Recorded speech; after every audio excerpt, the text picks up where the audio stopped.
नमस्कार विद्यार्थी मित्रांनो. एमसीसी म्हणजे मेडिकल काउन्सिलिंग कमिटीचा जो ऑल इंडिया काउन्सिलिंग प्रोसेस होत असते, तर या ऑल इंडिया काउन्सिलिंग प्रोसेसचं शेड्यूल हे काल डिक्लेअर झालेलं होतं व आज त्याच्यामध्ये काही चेंजेस होऊन परत रिवाइज शेड्यूल हे आलेलं आहे.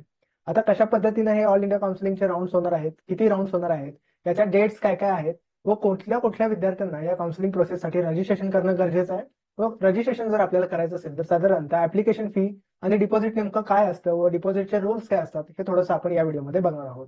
आता सगळ्यात अगोदर म्हणजे एमसीसी म्हणजे मेडिकल काउन्सिलिंग कमिटी. ज्या विद्यार्थ्यांना ऑल इंडिया काउन्सिलिंग मध्ये पार्टिसिपेट करायचं आहे तर त्यांना एमसीसीच्या वेबसाईटवरती या काउन्सिलिंग प्रोसेससाठी रजिस्ट्रेशन करणं गरजेचं असतं. आता यामध्ये कोणकोणत्या प्रकारचे कॉलेजेस आणि कोर्सेस असतात तेही थोडंसं आपण बघूया. पहिल्यांदा म्हणजे ही काउन्सिलिंग प्रोसेस एमबीबीएस आणि बीडीएस या दोनच कोर्सेससाठी ही काउन्सिलिंग प्रोसेस घेतली जाते. आयुर्वेद असेल, होमिओपॅथी असेल तर या सगळ्या कोर्सेससाठी एका वेगळ्या वेबसाईटवरती या सगळ्या प्रोसेसेस घेतल्या जातात. एमसीसी जी आहे ती फक्त एमबीबीएस आणि बीडीएस या दोनच कोर्सेससाठी काउन्सिलिंग प्रोसेस कंडक्ट करते. आता याच्यामध्ये कोणकोणत्या प्रकारचे कॉलेजेस असतात ते थोडंसं आपण बघूया. पहिलं म्हणजे 15% all India quota seats MBBS BDS seats of states. म्हणजे तुम्हाला महाराष्ट्र असेल किंवा महाराष्ट्र व्यतिरिक्त इतर जी राज्य असतील त्या राज्यांच्या गव्हर्नमेंट कॉलेजेसच्या फक्त 15% सीट्ससाठी जर तुम्हाला अप्लाय करायचं असेल तर तुम्हाला ऑल इंडिया काउन्सिलिंग मध्ये पार्टिसिपेट करणं गरजेचं आहे. महाराष्ट्रामधले सुद्धा जे काही कॉलेजेस गव्हर्नमेंटचे कॉलेजेस असतील त्या गव्हर्नमेंट कॉलेजेसचं डिस्ट्रीब्युशन हे दोन प्रकारे होत असतं.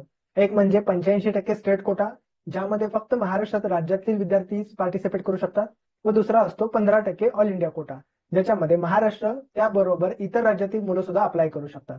सो तुम्हालाही महाराष्ट्रातील गव्हर्नमेंट कॉलेजेसच्या 15% सीटसाठी जर अप्लाय करायचं असेल तरी तुम्ही इथून करू शकता, किंवा इतर राज्यातील गव्हर्नमेंट कॉलेजच्या 15% सीटसाठी जर तुम्हाला अप्लाय करायचं असेल तर तुम्हाला या काउन्सिलिंग प्रोसेससाठी रजिस्ट्रेशन करणं गरजेचं आहे. त्यानंतर काय आहे, 100% MBBS BDS seats of BHU. BHU म्हणजे काय, बनारस हिंदू युनिव्हर्सिटी. त्यानंतर 100% MBBS seats of AIIMS across India. म्हणजे भारतामध्ये जे काही टोटल एम्स इन्स्टिट्यूट्स आहेत इन्क्लुडिंग एम्स दिल्ली, तर या सगळ्या एम्स साठी तुम्हाला जर ऍडमिशन प्रोसेसमध्ये पार्टिसिपेट करायचं असेल, एम्स इन्स्टिट्यूटमध्ये जर तुम्हाला ऍडमिशन घ्यायचं असेल तर या काउन्सिलिंग प्रोसेसमध्ये तुम्ही रजिस्ट्रेशन करणं गरजेचं आहे. त्यानंतर 100% सीट्स ऑफ जिपमर पॉंडिचेरी आणि कराईकलमध्ये जे आहे आपल्याला माहिती असेल तर या कॉलेजेसमध्ये जाऊ शकतो. 100% एएमयू म्हणजे Aligarh Muslim university. 85% of state quota seats of DU म्हणजे दिल्ली युनिव्हर्सिटी असेल तर या कॉलेजेसमध्ये. त्यानंतर 100% डेंटिस्ट्रीच्या ज्या काही जामिया मिलिया इस्लामिया जी युनिव्हर्सिटी आहे तर इथं तुम्हाला जरी जायचं असेल तरी सुद्धा तुम्हाला या काउन्सिलिंग प्रोसेससाठी रजिस्ट्रेशन करणं गरजेचं आहे. आणि एक आयपी कोटा असतो, इन्शुर्ड पर्सन्स कोटा, तर त्याच्यामध्ये तुम्हाला जायचं असेल ईएसआयसी कॉलेजेसमध्ये तरीही तुम्हाला या एमसीसीच्या पोर्टलवरती ऑल इंडिया काउन्सिलिंग मध्ये रजिस्ट्रेशन करणं गरजेचं आहे. आता साधारणतः रजिस्ट्रेशनचं काय शेड्यूल आलेलं आहे ते थोडंसं आपण बघूया. काल एक वेगळी नोटीस आली होती ज्याच्यामध्ये थोडेसे चेंजेस झालेले आहेत व एक रिवाइज शेड्यूल आज एमसीसीच्या वेबसाईटवरती अवेलेबल हे झालेलं आहे. सो थोडंसं आपण कशा प्रकारे हे शेड्यूल आलेलं आहे बघा. इथं पहिल्यांदा काय म्हणलेलं आहे की tentative schedule for online counselling. Tentative म्हणजे काय, तर याच्यामध्ये पुन्हा एकदा चेंजेस हे होण्याची शक्यता आहे. कशासाठी आहे, नीट एमबीबीएस बीडीएस आणि बीएससी नर्सिंग. ठीक आहे. सो मेजॉरिटी आपले जे विद्यार्थी असतात ते एमबीबीएस आणि बीडीएस या कोर्सेससाठी असतात. कुठे, all India quota deemed universities. ज्या काही महाराष्ट्र व इतर राज्यातील डीम्ड युनिव्हर्सिटीज असतील म्हणजे प्रायव्हेट युनिव्हर्सिटीज, तर या युनिव्हर्सिटीमध्ये सुद्धा जर तुम्हाला ऍडमिशन घ्यायचं असेल तरी सुद्धा तुम्हाला या काउन्सिलिंग प्रोसेसमध्ये रजिस्ट्रेशन करणं हे गरजेचंच आहे. त्यानंतर एम्स, जिपमर, तर या सगळ्यांसाठी तुम्हाला रजिस्ट्रेशन करायचं असेल तर तुम्हाला इथं एमसीसीच्या वेबसाईटवरती रजिस्ट्रेशन करायला लागेल. पहिल्या कॉलम मध्ये काय दिलेलं आहे बघा. इथं पहिल्यांदा फर्स्ट राऊंड, आता मी जे शेड्यूल वाचतोय ते फर्स्ट राऊंड साठीचं वाचतोय. तर इथं काय म्हणलेलं आहे, verification of tentative seat matrix by the participating institutes and the NMC. म्हणजे यावर्षी किती कॉलेजेस असणार आहेत, त्याच्यामध्ये किती सीट्स असणार आहेत, तर हे सगळं व्हेरिफिकेशन वगैरे एनएमसी कडून केलं जाईल. कधी, 14 तारीख ते 15 ऑगस्टच्या आसपास हे सगळं त्यांचं सीट मॅट्रिक्स वगैरे फायनल होऊन जाईल. त्यानंतर रजिस्ट्रेशन अँड पेमेंट. रजिस्ट्रेशनची डेट काय आलेली आहे बघा, 14 ऑगस्ट ते 20 ऑगस्ट. या ड्युरेशन मध्ये तुम्हाला रजिस्ट्रेशन ही करायचं आहे आणि पेमेंट ही करायचं आहे. पेमेंटसाठी इथं खाली ऍड ऑन नोट एक दिलेले, payment facility will be available up to 3 PM of 20 August. Okay. म्हणजे काय की 3 वाजेपर्यंत, दुपारी 3 वाजेपर्यंत 20 ऑगस्टला तुम्ही तोपर्यंत पेमेंट प्रोसेस करू शकताय. रजिस्ट्रेशन मात्र कधीपर्यंतच आहे, 20 तारखेला दुपारी 12 वाजेपर्यंत तुम्हाला रजिस्ट्रेशन करता येणार आहे व दुपारी 3 पर्यंत तुम्ही पेमेंट करू शकता. तर 14 तारीख ते 20 तारखेमध्ये तुम्हाला रजिस्ट्रेशन ही करायचं आहे आणि रजिस्ट्रेशनची फी आणि जे काही डिपॉझिट असेल ते सुद्धा तुम्हाला ऑनलाईन पे करायचं आहे. त्याचबरोबर 14 तारखेला समजा तुम्ही रजिस्ट्रेशन केलं तर 16 तारीख ते 20 तारीख या ड्युरेशन मध्ये तुम्हाला काय करायचं आहे, choice filling and locking. Okay. तर ऑल इंडिया लेवलची जी काउन्सिलिंग असते तिथं रजिस्ट्रेशन आणि कॉलेजेसचे ऑप्शन्स फिलअप करणे हे साधारणतः एकाच वेळी चालू होत असतं. सो तुम्हाला इथं रजिस्ट्रेशन ही करायचं आहे, पेमेंट ही करायचं आहे व तुम्हाला कोणत्या कॉलेजेसला अप्लाय करायचं आहे ते कॉलेजेसचे ऑप्शन सुद्धा इथं फिलअप करणं गरजेचं आहे. त्याची तारीख आहे 16 तारीख ते 20 तारखेपर्यंत. किती दिवसाचा टाइम आहे? 5 दिवसाचा टाइम दिलेला आहे आपल्याला चॉईस फिलिंग करण्यासाठी. सो जो काही कॉलेजेसचा सिक्वेन्स असेल, कोणत्या कॉलेजेसला तुम्हाला जायचं आहे, त्या कॉलेजेसची फी स्ट्रक्चरची अगोदर संपूर्ण माहिती घ्यायची व तुम्हाला या कॉलेजचे ऑप्शन्स या ठिकाणी एंटर करायचे. प्रोसेसिंग ऑफ सीट अलॉटमेंट 21 ते 22 म्हणजे आता 20 तारखेला इथं ही तुमची चॉईस फिलिंग संपलेली आहे. 21-22 तारखेचा 2 दिवसाचा गॅप असेल, एमसीसी त्याच्यावरती वर्कआउट करेल व 23 तारखेला तुमचा अलॉटमेंटचा रिझल्ट लावला जाईल.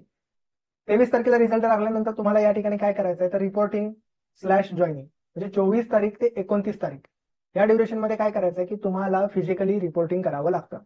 जे काही कॉलेज तुम्हाला मिळालेलं आहे त्या कॉलेजला ऑनलाईन जे काही डॉक्युमेंट्स वगैरे अपलोड करायचे असतात किंवा तुम्हाला नेक्स्ट राऊंडला जायचं आहे का तर हे सगळे ऑप्शन्स त्या आपल्या ऑनलाईन पोर्टलमध्ये अवेलेबल होऊन जातात. तर डॉक्युमेंट्स अपलोड करणे, जो काही नेक्स्ट राऊंडला जायचं आहे का फ्रीज करायचं आहे हे ऑप्शन सिलेक्ट करणे व कॉलेजमध्ये जाऊन कॉलेजची जी काही फी असेल ती फी भरण्याने डॉक्युमेंट जमा करणे हे करण्यासाठी साधारणतः तुम्हाला 6 दिवसाचा वेळ मिळाला आहे. या 6 दिवसामध्ये तुम्ही डॉक्युमेंट्स आणि तुमची फी ही फिजिकली कॉलेजमध्ये जाऊन सबमिट करणं दरवर्षी गरजेचं असतं. तरच तुम्हाला त्या सीटवरती कन्सिडर केलं जातं किंवा जे काही नेक्स्ट राऊंड होणार आहेत तर त्या राऊंडवरती तुम्हाला कन्सिडर केलं जातं. त्यानंतर काय दिलेलं आहे verification of joint candidates data by institutes, sharing of data by MCC. म्हणजे 29 तारखेपर्यंत तुम्ही डॉक्युमेंट्स आणि फी जमा केली. 30 ते 31 तारखेला जे काही इन्स्टिट्यूट्स असतील ते तुमचे डॉक्युमेंट्स व्हेरीफाय वगैरे करून ते एमसीसी सोबत शेअर करतील. तर अशा पद्धतीनं साधारणतः 14 तारखेला जो पहिल्या राऊंडची तुमची प्रोसेस चालू होणार आहे ती साधारणतः 30 तारखेला तुमची संपणार आहे. जवळपास एक राऊंड होण्यासाठी इथं जवळपास 15 दिवसाचा वेळ तुमचा जाणार आहे. सेम अशाच प्रकारे सेकंड राऊंडसाठी पुन्हा एकदा रजिस्ट्रेशन ओपन होतील. त्याची तारीख इथं दिलेली आहे. परत इथं किती सीट्स वॅकंट राहिल्या वगैरे या सगळ्या गोष्टींचा डेटा कलेक्ट केला जाईल व 5 सप्टेंबर ते 10 सप्टेंबर या ड्युरेशन मध्ये पुन्हा एकदा रजिस्ट्रेशन चालू होतील. जे कोणी नवीन विद्यार्थी असेल ज्यांनी पहिल्या राऊंडला रजिस्ट्रेशन केलं नसेल, आता त्यांना रजिस्ट्रेशन करायचं असेल तर असे विद्यार्थी या सेकंड राऊंड मध्ये रजिस्ट्रेशन करू शकतात. याचा रिझल्ट साधारणतः लागणार आहे 13 सप्टेंबरला व अशाच प्रकारे बाकीचे राऊंड सुद्धा होणार आहेत. थर्ड राऊंड आणि फोर्थ राऊंड म्हणजे 4 राऊंडचं शेड्यूल या ठिकाणी दिलेलं आहे. आता लास्ट जो स्ट्रे वॅकन्सी राऊंड किंवा चौथा राऊंड, त्याला चौथा राऊंड असं म्हणलं जातं, तर त्याच्या रिझल्टची तारीख काय आहे बघा 23 ऑक्टोबर अशी दिलेली आहे. तर साधारणतः 23 ऑक्टोबरला तुमचे 4 राऊंड हे संपणार आहेत. आता यातूनही काही सीट शिल्लक राहिल्या तर कदाचित त्याच्या पुढे अजून एक स्ट्रे वॅकन्सी राऊंड घेतला जाईल. तो डिपेंड असतो की किती सीट शिल्लक राहिलेल्या आहेत त्याच्यावरती हा राऊंड कंडक्ट केला जातो. पण टेंटेटिव्हली 23 ऑक्टोबर पर्यंत तुमचे ऑल इंडिया लेवलचे ही काही काउन्सिलिंग प्रोसेस असणार आहे ते 4 राऊंड तुमचे 23 ऑक्टोबर पर्यंत संपणार आहेत. याच नंतर बरेचशी अशी मुलं आहेत ज्यांना महाराष्ट्र स्टेट काउन्सिलिंगसाठी सुद्धा रजिस्ट्रेशन करायचं आहे. तर लवकरच त्यांच्यासाठी सुद्धा रजिस्ट्रेशनच्या डेट्स डिक्लेअर होऊ शकतात. तेही काउन्सिलिंग साधारणतः 14 ऑगस्ट ते 20 ऑगस्टच्या दरम्यान ती रजिस्ट्रेशन विंडो चालू होऊ शकते. मात्र राऊंड्स जे काही असणार आहेत महाराष्ट्र स्टेट काउन्सिलिंगचे ते ऑल इंडिया काउन्सिलिंगचे 2 राऊंड झाल्यानंतरच चालू होतील.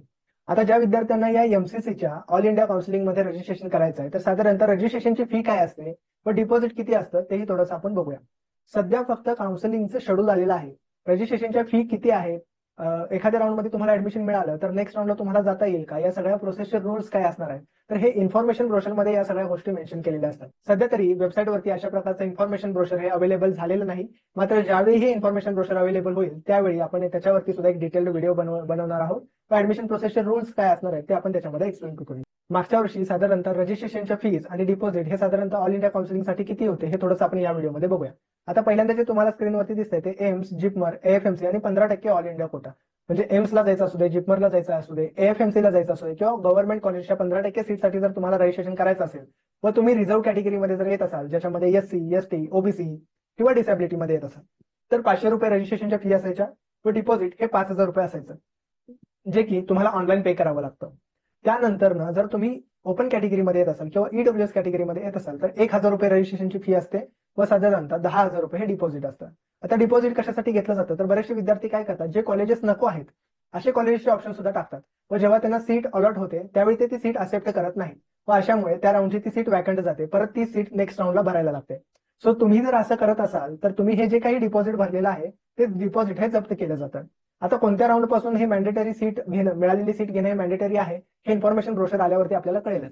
पण जनरली फर्स्ट राऊंडला तुम्हाला फ्री एक्झिट दिली जाते व सेकंड राऊंड पासून तुम्हाला जी कोणती सीट मिळेल ती सीट घेणं कंपल्सरी असतं. अदरवाईज जर तुम्ही मिळालेली सीट घेतली नाही तर तुमचं हे डिपॉझिट जप्त केलं जातं. रिझर्व्ह कॅटेगरीमध्ये असाल तर 5000 रुपये, ओपन कॅटेगरीमध्ये असाल तर 10,000 रुपये हे साधारणतः डिपॉझिट असतं. समजा जर तुम्ही डीम्ड युनिव्हर्सिटीसाठी सुद्धा या काउन्सिलिंग प्रोसेसमध्ये जर जात असाल तर त्याच्यासाठी रजिस्ट्रेशनच्या फीस काय आहेत बघा. रजिस्ट्रेशनची फी आहे 5000 रुपये जी की नॉन रिफंडेबल असते. व डिपॉझिट आहे 2 लाख रुपये. आता 2 लाख रुपये ही खूप मोठी अमाऊंट आहे. या केसमध्ये जर तुम्हाला एखादं कॉलेज मिळत असेल सेकंड राऊंड, थर्ड राऊंड किंवा फोर्थ राऊंड मध्ये, व मिळालेलं कॉलेज जर तुम्ही घेत नसाल तर मात्र तुमचं हे डिपॉझिट जप्त केलं जातं. हे डिपॉझिट तुम्हाला परत मिळत नाही. मात्र जर तुम्हाला एखादं कॉलेज मिळालं व तुम्ही ते घेतलं तर साधारणतः डिसेंबर ते जानेवारीच्या आसपास हे डिपॉझिट तुमच्याच अकाउंटवरती परत रिफंड केलं जातं. म्हणजे ज्या अकाउंटवरून तुम्ही हे पेमेंट केलेले असतात व ज्या बँक डिटेल्स तुम्ही दिलेले असतात त्याच्यावरतीच ही जी डिपॉझिटची अमाऊंट तुम्ही भरलेली असते ती तुम्हाला रिफंड केली जाते. ही रिफंडेबल अमाऊंट असते. अशाच प्रकारे जे मी आता सांगितलं की 10,000 रुपये हे गव्हर्नमेंट कॉलेजेससाठी एमसाठी जे 10,000 रुपये आणि 5,000 रुपये डिपॉझिट आहे हे सुद्धा रिफंडेबल आहे. मात्र तुम्हाला मिळालेली सीट ही तुम्हाला घ्यायला लागेल. सेकंड राऊंड नंतर जर तुम्ही हे कॉलेजेस मिळालेली सीट सोडत असाल तर मात्र हे डिपॉझिट जप्त केले जातात. आता यावर्षी या रूल्समध्ये काही चेंजेस होतात का ते आपल्याला इन्फॉर्मेशन ब्रोशर आल्यावरती कळेलच. पण अशाच इम्पॉर्टंट अपडेटसाठी आरंभ करिअर ॲडवायझरच्या युट्यूब चॅनलला सबस्क्राईब करा व तुम्हाला तुमची मेडिकल ऍडमिशन प्रोसेस आरंभच्या ऑफिसमधून करायची असेल तर आरंभ करिअरच्या ऑफिसला व्हिजिट करा. थँक्यू.